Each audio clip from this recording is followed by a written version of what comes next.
Good morning. Welcome to Tip Off. Hope everybody is well. A little later than usual. Apologize. I tried to get up before this, but didn't happen today. Did KSL TV last night and just had to get the kids ready. So, all the skiers out there, I certainly hope that you took advantage of this weekend. It was our first great one. It was that good. I was at Solitude on Sunday morning, and it was fabulous. Funny story. I thought I was totally on fire. I was like, "Oh my gosh, I'm killing it!" And I had my brand new Rosie's from Level 9 that I got, and I'm on my way home, and I get a call from my buddy, and he's like, "How was your skiing today?" I was like, "Dude, I was great. I was like totally on it."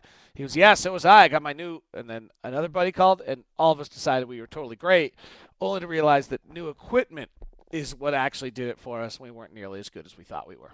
So it was pretty funny. All of us had gotten new setups over there at Level 9, and all of us thought we were like the cat's meow, and only realized that at our advanced age, equipment is actually making us better than we are. Mellow week coming up for the Jazz. They play Wednesday against Toronto. Then we go to Dallas and home against Sacramento on Saturday. Only mellow just because I guess 3 games in this day and age gets mellow. And then we get going. We're a week away from hell beginning. It's going to be really interesting to see how this team deals with that. There's still I would still say, as fabulous as this team has been, and boy, is it a team you can ever root for and wrap your arms around and cheer for. There are still a lot of chapters to be written, and they may not all be good. I just think the following schedule is burdensome in a lot of ways. By the way, Jazz Saturday is Jimmer. He played well the other night, which is good. There's a nice ticket package available, which is the Jimmer game on the 28th and then February 20th against San Antonio. It's brought to you by Papa John's, and so you get a medium Papa John's pizza. Both those games are just $58. You can call the operators at 325-2999. The one I think's awesome is the 5-game pick 'em pack. So, for example, you could do Jimmer. February 1st, we got the Clippers and Chris Paul by that point. Lakers, February 4th. Oklahoma City, February 10th. I always like to see the Spurs on the 20th because I like watching that team play. Miami's March 2nd. If you didn't see Ricky Rubio, you should come see him. The dude's fabulous. That's March 15th. Oklahoma City's back March 20th. Huge game against Denver March 23rd. Sacramento and Jimmer March 30th. I mean, like every home game the rest of the way has some kind of story to it. It's really incredible. And then there's those final sequences. So I'm sure you can find 5. I probably am enough of a junkie. I could find 10, and you could build your pick and packs. 325-2999, 325-2999. Let me start. We'll get to the Jazz. Let me just start quickly on football. It's incredible how often a special teams play changes games. I think it's incredible that we were 2 special teams plays away from having Joe Flacco versus Alex Smith, despite the fact we think of this year as the year of the quarterback. I think that the defensive work of the Ravens, the Niners, and the Giants is probably what everybody should pay attention to in the offseason. The Patriots' defensive work is better than they're getting credit for. They simply made some plays. The final thing I would just say is, as we all evaluate, I talk about this a lot with the Jazz too. We evaluate way too much based on the final outcome. I mean, I kind of feel like in both these games, you should hit pause right before the big special teams snafu or right after the pass to Lee Evans and make your evaluation on that moment. Joe Flacco did not become a bum because Billy Cundiff couldn't kick a field goal, and yet I think we'll be 8 weeks into the year next year. Flacco's done a whole heck of a lot. And in regards to Alex Smith, I'm still not totally sold. And if I'm the Niners, I'm evaluating where else I might go, particularly with Alex's contract situation. But I'm not just going to make a change for the sake of a change there because you were there and you were in a game and you still had a chance. The problem was in that overtime, you certainly didn't get the feeling. You get the feeling if you got Eli too many chances, something you're going to be on the wrong side, but you don't get that feeling with Alex. At least I don't. And that's, I think, the problem that lies for Alex in his future. All right, let's turn to the Jazz. Another solid win Saturday against Minnesota. There's a lot of different things going on right now to talk about. The The optimism is this collective body that this group has become. And I don't know. I'm going to throw a theory out there. I'll probably write about it today. I've got to be very careful with this because I'm scared it's going to be interpreted incorrectly. But I think one of the things that's taking place with the Jazz is that this is their team. The players feel as though this is their team. Last year's team was Jerry Sloan's team. Every team, really, for the last 20 some odd years has been Jerry Sloan's team. And that certainly worked. There's no criticism to that in any way, shape, or form. That worked. He's a Hall of Famer, and it worked. And I don't know, that had a lasting power, and we'll see how much this team has a lasting power. But this team, to me, without that dominating personality of the Hall of Fame coach who everybody was a bit in awe of, had unending respect for, and really sat back to kind of watch in a little bit of a wow fashion, this team has taken it upon themselves to build their personality, build their collective energy, build who they are, if that makes sense. Tyrone is certainly leading them in what that personality is going to be, what's acceptable, what's not. Go back to the speech in San Antonio as a major moment. But these guys collectively, they backed Devin Harris at practice the other day. They backed Raja earlier this year.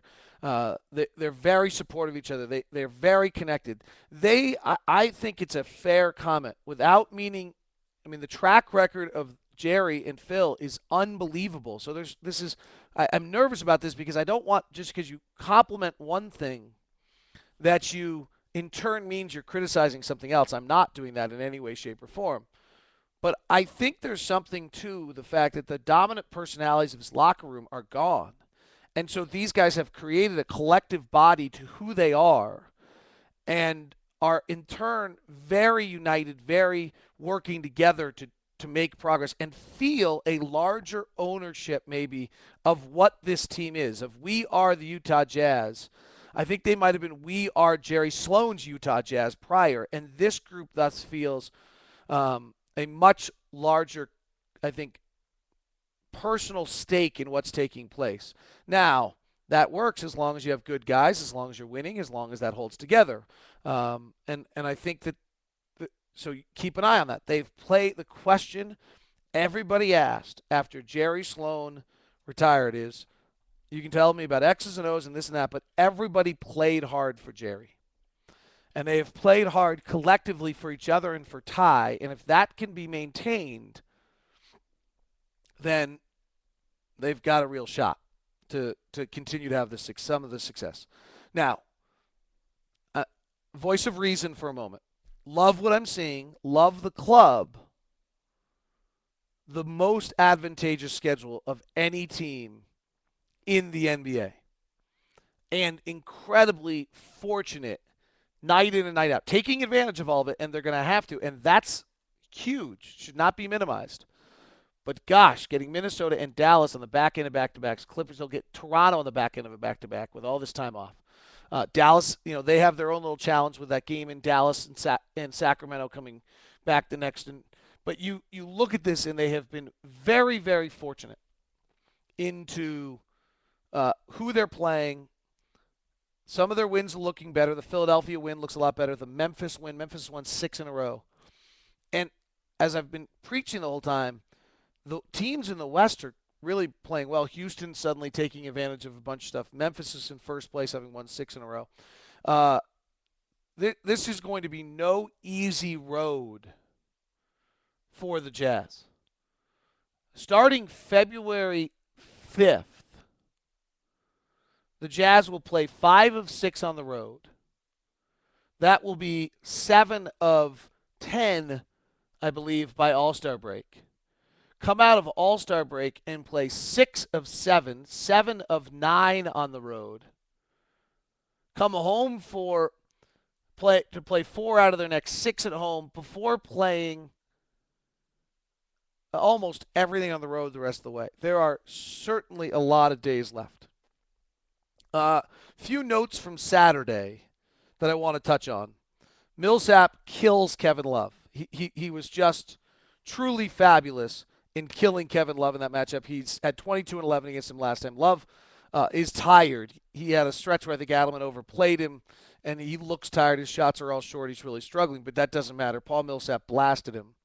The ball movement was fabulous. Al Jefferson is becoming a willing passer for this basketball team right now. It is really cool to see. He is swinging the ball, trying to move the ball, doing all sorts of things that he may have never done before in his career, and it's awesome. I'm going to research here in between, maybe even I might quit today for a while. I'll take a nap. I'm kind of hammered. The Al Jefferson, I may have the most assists in his last 3 or 4 games I think he's ever had in a 3 or 4 game in his career, and I think it's worth noting.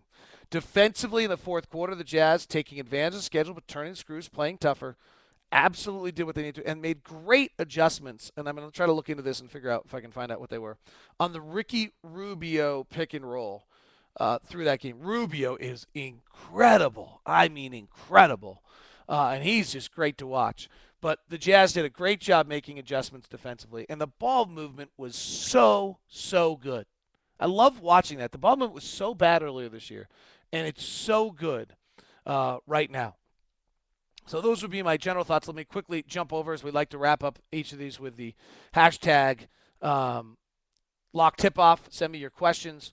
A bunch of you guys are becoming regular. Is Watson a product of the system, a good bench player, or is he just playing better than ever? And that's from Coach Perry, who tweets a lot of good things to me. I think Earl has got some freedom. He feels some ownership. He's really a leader. He's matured.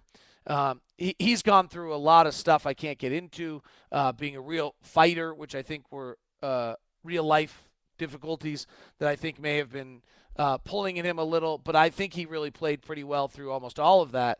I'm not sure I think that Earl is playing – I think he's playing a more mature game.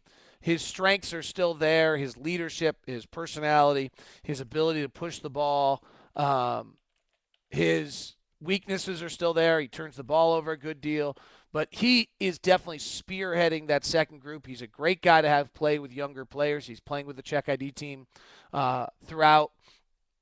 But, I mean, his shooting percentage is right now clipping along, but I'm trying to pull it up right now. If you're watching on YouTube, you can see me searching for something. If you go back to the end of last year, I believe my memory is telling me that Earl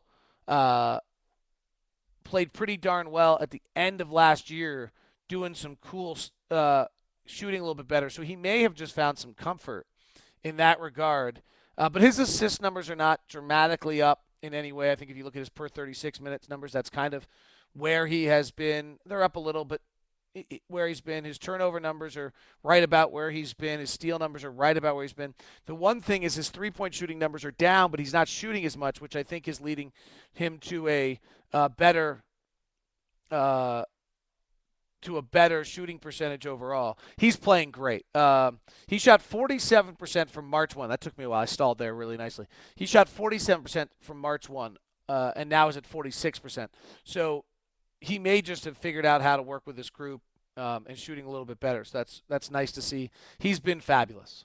A lot of people are trying to push from the start. I don't quite understand this constant quest to change everything. And my feeling on that is he is a really fabulous backup point guard who can finish games if he needs to, and why would you change that? Jan23rd always comes in, Zach. Did the coaching staff tell CJ to attack the basket more, or did he make the adjustment on his own? Well, he got benched for the way he was playing.